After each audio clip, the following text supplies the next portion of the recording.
Welcome to Real Talk with Tina and Ann. I am Ann, and today we have Denise Bard back with us, and I'm so excited. She has written a book, and it originated on our podcast, and we were talking. And when we were talking, we started really getting into the depths of her story, and it kind of sparked this want to finish a book that she had already kind of promised herself. So I'm really excited to have her here today for her to talk more about her book, 30-Second Moments and the Women Who Raised Me. Denise, what in the world? I mean, I am so excited that you, in a very short time, by the way, that you got this done. Yeah, that's what you said. It's been in there. It's something that I talk about in keynote speeches. I was just able to really elaborate on things, and these are these were things that I was able to talk about because it's all personal, and so it's my journey through my story and the women who really did these things. And for me, like being able to write the book was being able to say, hey, thank you for what you did.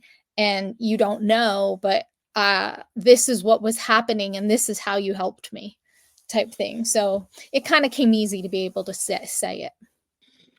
For our listeners, and maybe for some people that they really don't know your story, let's go back and start there. Let's talk a little bit more about where and why and how this all came to fruition. Right. So my story in a nutshell is that I'm a product of two drug addicted teens. My mother was 16 when she had me, and I grew up on my maternal side. I don't use the word raised because, again, my book Mm, tells the story of how I really was raised. right. But I faced a lot of forms of abuse. And so many forms, beginning with being part of, I guess, maybe a payment for her drug addiction. I was put into situations that no child, no adult should ever be put into. My mother was addicted to cocaine. And so that addiction led her into using me, I guess, as a form of payment or, a bargaining chip. And I grew up, in my youngest years having to deal with that. I spent time in kinship care, which is, for those who don't know, is family foster care, where the family court gives custody or temporary custody to a family member. um, then was reunited again with my mother when I was 12, and while she wasn't on drugs, some of this still, the abuse continued. A lot of the verbal, a lot of the psychological, the hitting, things like that.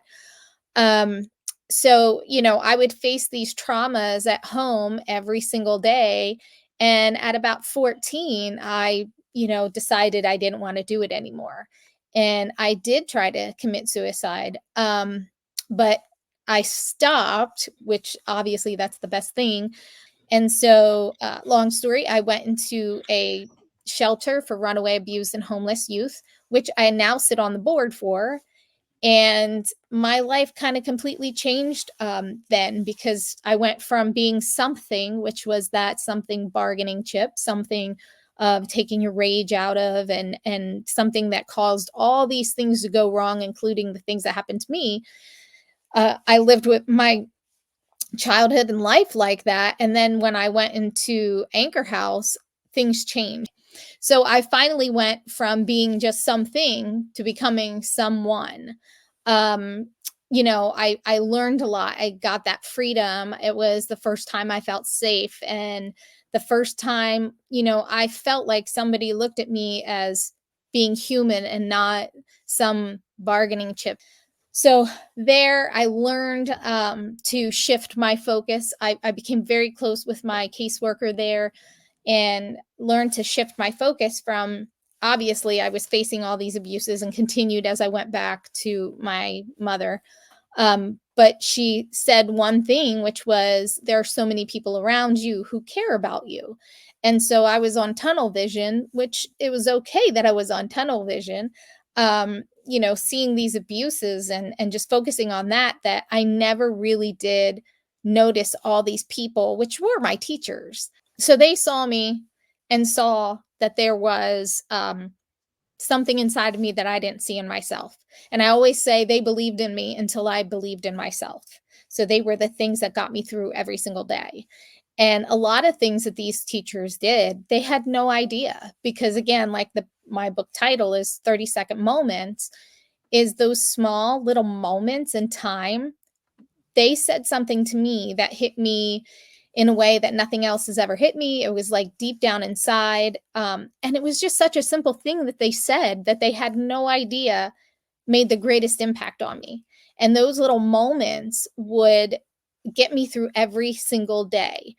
And fast forward, I'm a mom, I'm a wife, and those moments I continued to have even in my childhood or, growing up. Mhm. When I became a mom, those feelings and those lessons that I learned from each of those teachers, who again had no idea what they were doing, I was able to apply that to being a mom.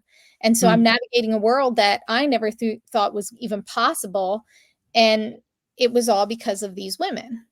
So they gave me, they really raised me. They taught me the things that I should have learned, have felt, have gone through at home, but I didn't, you know?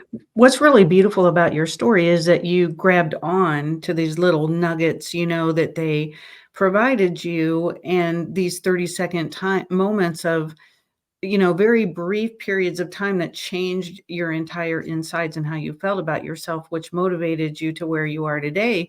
And I Mhm. find it really interesting that because not everybody can do that. There are some people, and I did this for many, many years, where I was so hardened that I Mhm. really wouldn't let anything in or anybody in. And I was skeptical of everybody that kind of even acted nice to me Yeah. because of the crazy making that I went through. Some of the people that were supposed to be taking care of me were the ones that were hurting me.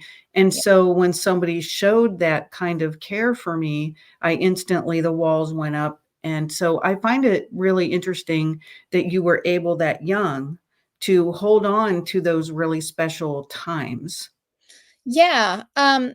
It's kind of crazy. I always say, one of the things I did was when I wrote this book, I showed who these people were because I wanted to make sure people understood these are real people. These are real situations. These are, everything is authentically real in here.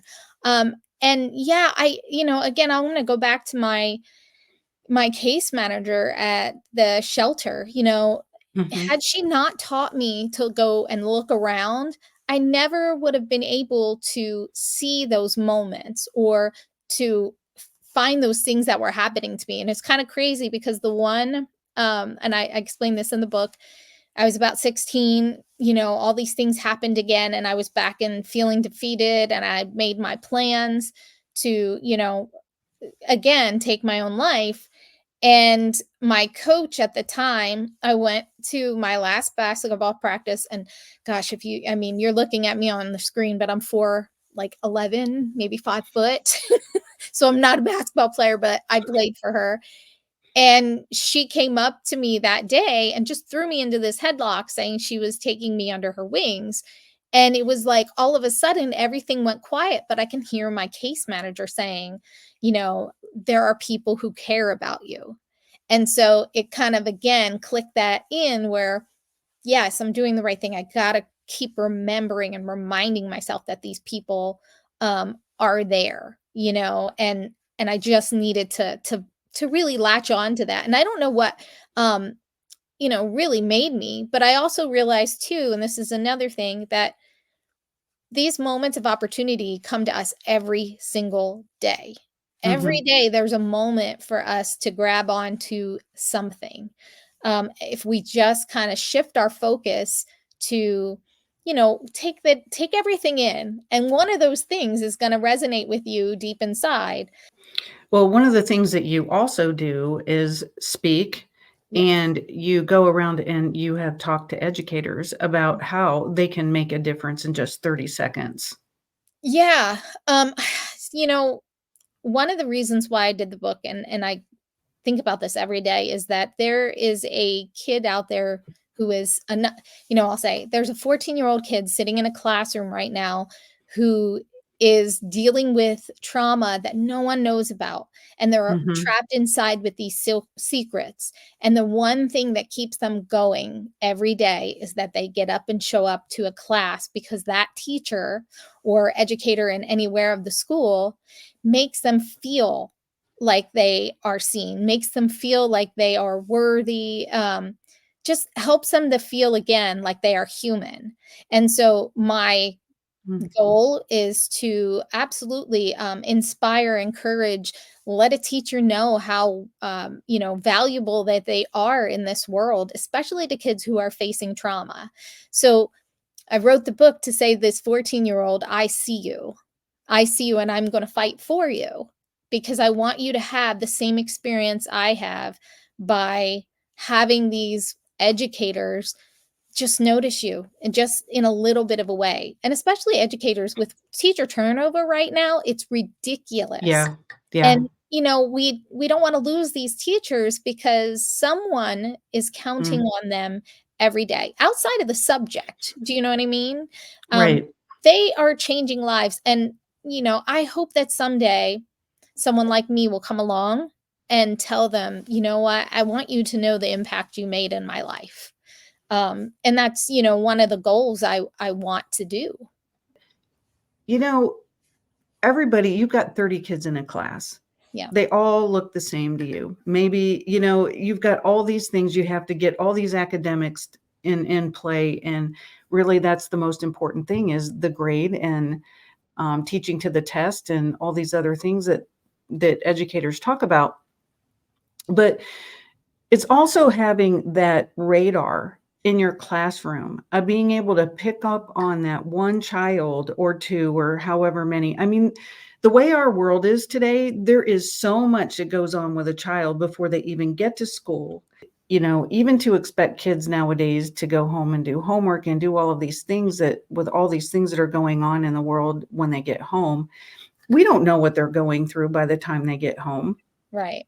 And you're a really prime example of how some teachers just picked up on that radar that something was going on with you, and how important that is for teachers to try to check in with their kids to see how they are. Yeah, and it doesn't have to be a lot. And that's one of the things I like to stress anytime I talk about this thing is it doesn't have to be a lot. The most poignant thing is in those small moments. I mean, my book is not very long, and I worried about that. And then I thought to myself, well, you know what? This is the point. You Mhm. don't have to do something so big. I mean, my third grade teacher, I talk about this in the book, how, it was Mother's Day and she would like everybody to draw a picture of what they love to do most with their moms. And I sat there and I didn't know what to draw, but she walked around the classroom and she, looked at everyone's pictures, asked them questions. And then she got to me and I'm like, oh no, and I had this Mhm. stick figure in a car because that's, where I really didn't feel, that things were going to happen. And she didn't say anything to me. She just looked at me and Right. smiled. And that little Mm. smile changed my entire day. I mean, that's Mhm. it, just a small smile. And I could go on like, the teacher saying, "This is my Denise." She didn't mean anything. We do things like that. "Oh, this is my kid," or, we say little things that don't mean much to us. We're just kind of saying something, but it's impacting that kid who they say, people will hear what they need to hear in that moment. So Right. as you say something as small, as innocent as, you just go through your daily day and say something, that kid needed to hear that because it made them feel in a way that they have never felt before. Whether or not you realize it, these moments are happening daily. And lots of times it's the kid in the classroom that has the behaviors. Right. I mean, I was acting out. Oh, yeah. Or I was the quiet one in the room. I mean, I was actually both at different times in my life. When I was younger, I was that quiet one in the room, Yeah. and I wanted to disappear, and please don't call on me. And, but I also had some acting out behaviors. And as I got older towards high school, I did a lot of things that were, Mhm. you know, it looked like I was probably attention seeking, but, I just saw a quote recently, it went something along the lines of, if try to change the wording from attention seeking to love seeking or something like that, where connection seeking. I think that that's what it said. Try to change the wording from attention seeking to connection seeking. And that really opened my eyes, because it's, I've known lots of people in my life that have had a lot of behaviors, including myself. And that's what I was doing. I was just trying to find connection. I was trying to find somebody that could connect with me in a positive way, where there wasn't negative, abusive behaviors or agendas or anything else. It was just a connection that would be pure without all that other stuff in it. Oh yeah, and I did the same thing. I think I was in kinship care with my grandmother through elementary school, and I faced different challenges with her. She was a very manipulative woman. There was no sexual abuse, so I didn't have to think about that. So it was the other things, the manipulation, the just those horrible things. They can be just as damaging. But in elementary school, I was a good kid, I Mhm. had great memories. But when I moved back in, or I moved in, yeah, I guess again, because I had lived with her younger than elementary school. When I moved in with my mom, all of a sudden, all this, rage came out, or I found these women. Okay, I did find these women who I gravitated to. I call it like, they checked off my mom box because I wanted a mom so bad. I mean, going Yeah, back from when I was 4. And so when I got to middle school, I was feeling so much pressure that I noticed when I, mouthed off or anything, I was noticed. Do you know what I mean? And so sure. I had one of two things that were going to happen. They were either going to abandon me, like a lot of people did, or they were going to stick with me. And so I did that. I got in trouble. I used to fight, fist fight. I used to get in trouble at school. I got detention purposely so I didn't go home. So Sure. it was Yeah. yeah, I agree. It was these times where, you know, you're not, you're right. You're not attention seeking. You are seeking just somebody to notice you. And you hate to do it in a Mhm. negative way, but sometimes you're overlooked when you're that quiet one, or, and I had been that, a couple times. Um, but it was like I got the attention from the people I wanted to. Like in middle school, I would get in so much trouble and they would send me down to the guidance office, and that's the woman who I cannot find. So of course I'm like, oh, what can I push it to where I won't get too in trouble, but I'm going to be able to go down and talk to her and see her, And so that, you're right. It's not attention seeking. It's, that just connection. I just wanted somebody to connect with me. I have some, key people that I can look back on and I can say that they really made a difference in my life. Mm. I also have some key people in my life that I can say they weren't for me, Mhm, and some people just show up and it's their job mhm, and they look the other way. Maybe they don't want to know more, because if they know more, then they have to get involved more and they don't right. want to. So it really is, and I think that, for me, because of God in my life, I really feel like he links us up with the key people that he believes is going to help us get to where we need to be. And I didn't always latch on to those people. Yeah. And there were people that I think genuinely cared about me, but I did some things to hurt them first. And then I walked away, because it was just easier for me to do that, and that's what I knew. And I was also a self-sabotager, I did a lot of that. So I really and but with that said, I still got to where I am today, you know? I Mhm. just took a lot of bumps and curves and whines and did Yeah. all this stuff to get where I am, and I consider myself very successful even though I had a pretty rough beginning, and the same as you. Yeah. And you're raising a family, I'm raising a family.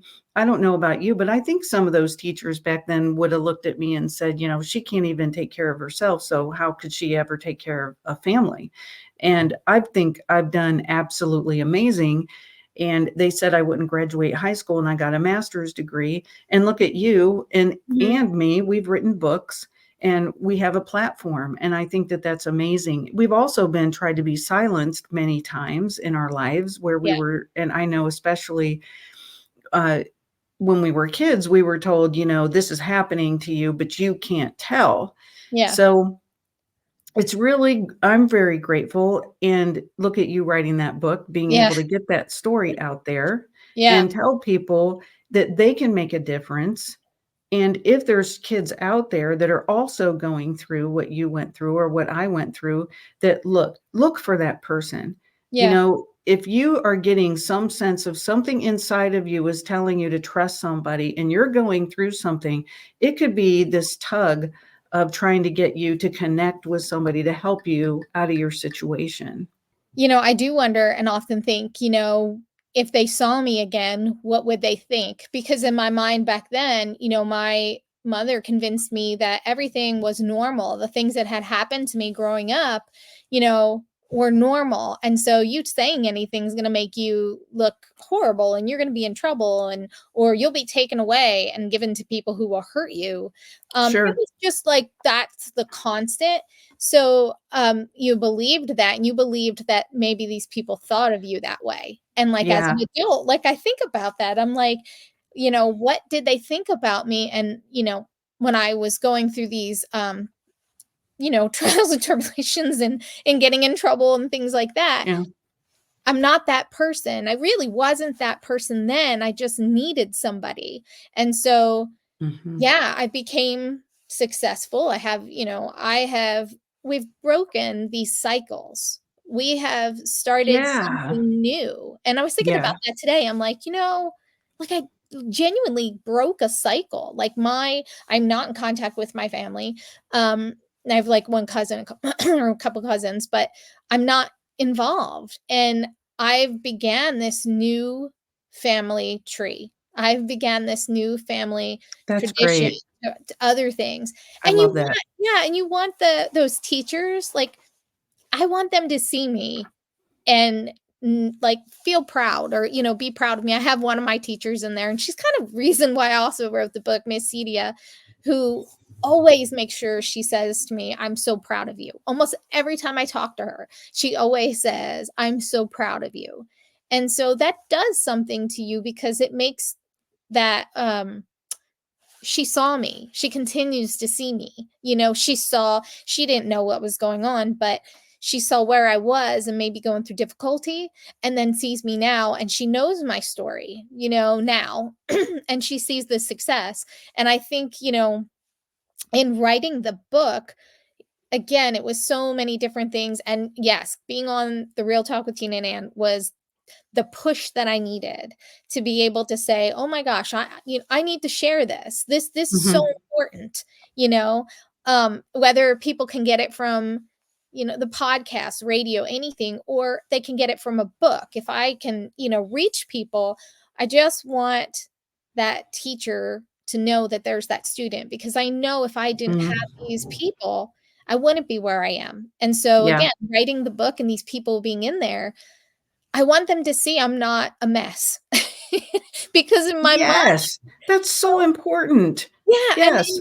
in my mind, like, I'm sure you agree, or we've talked about this before, you think, if you see them, they're gonna think, "Well, wow, like, did she mess up or did she whatever?" And you wanna say, "No, I didn't, and I am successful, and I look at the way I turned out." You want them to Mhm. see you as you and not Mhm. the environment that you were living through then. Yep. I want them to be like, "Oh my gosh, this you've done really well." You know what I mean? Yeah. That's what you want. You want them to see and you want them to know that they were part of this. They Sure. were the ones that were had they not been in my life, had those small little moments, had my connection with them be any different. And again, they didn't know I guess a couple of them had no idea. But yet Mhm. that connection between us was something that I needed, and like you said, I feel like people were put in my life at the times that they needed to be put in my life for me to Yeah. learn the different things and the stepping stones that, you know but yeah, you want them to look at you and say, "Oh my gosh, like, you look at you, look Yeah. how well you've done." You know? My kindergarten teacher is the one that I always, and I, as a journalist, I was very grateful to be able to have the chance to call out my favorite teacher and, write a whole article about her. So it was really cool. And so she saw it, and we had been kind of connected at different times in my life, but she was the one who said that there's something different about Anne. There's just something not right. She was the one that caught my disabilities. She Oh, was the one who knew that something was going on trauma-wise, because she said that I was the most cautious person that she had ever met in her entire years of being a kindergarten teacher, and she had been doing it a long time. So she did this thing with me where, they had to give your address and phone number and all that stuff. And it was in kindergarten. It was a practice kind of thing.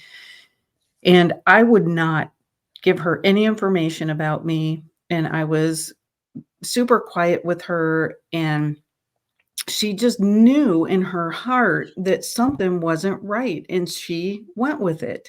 mhm. And she also went to my parents and said, "Look, and they hadn't caught yet that I Yeah. didn't know how to, my eyes were not converging as one. They were, I was seeing two of everything. Mm, My parents didn't know that. She caught that. She caught that when I would draw diamonds, there were ears on them, and that meant something, and that I wasn't really able to do my letters, and I was way behind everybody. And it did get to the point where I wasn't able to retain and comprehend my what I would read. And so that's when more neurologists and things came into play. But she was the first one who caught all of that. And when I got my master's degree, she came to my master's degree party. So she was one of the first people that I invited. So she always was kind of one of my biggest cheerleaders. And it started with just her paying attention. mhm. Yeah. I have, my case manager, she was my counselor too from Anchor House, Mhm. since I was 14.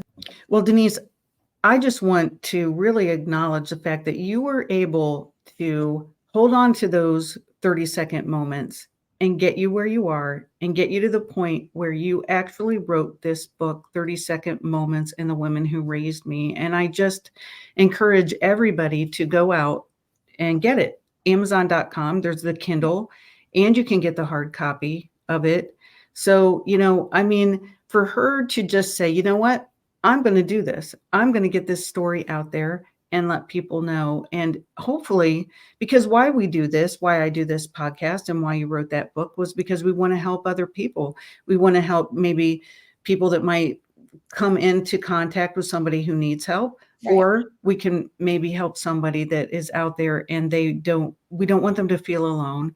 We want them to know that there are other people out there that have gone through what they've gone through and that they can make it, and to hold on. Like you said at one point that you were going to take your life. You Yeah. didn't, Yeah. fortunately. But if you ever get to that point, anybody that's listening, all you have to do is dial 988, and there's just somebody on the other side of that phone, and do anything that you can to take one more breath, because you definitely will be missed. And you don't know what is ahead, as we know, because at one time life was really horrible and it appeared as if it was always going to be.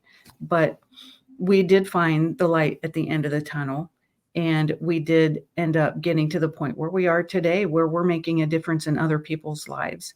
So, Denise, I want to thank you so much for coming on Real Talk with Tina and Ann again. I just want to thank our listeners for being a part of this podcast and always supporting us. It really means so much, and we're always blessed. So thank you so much again from Real Talk with Tina and Ann, and we'll see you next time.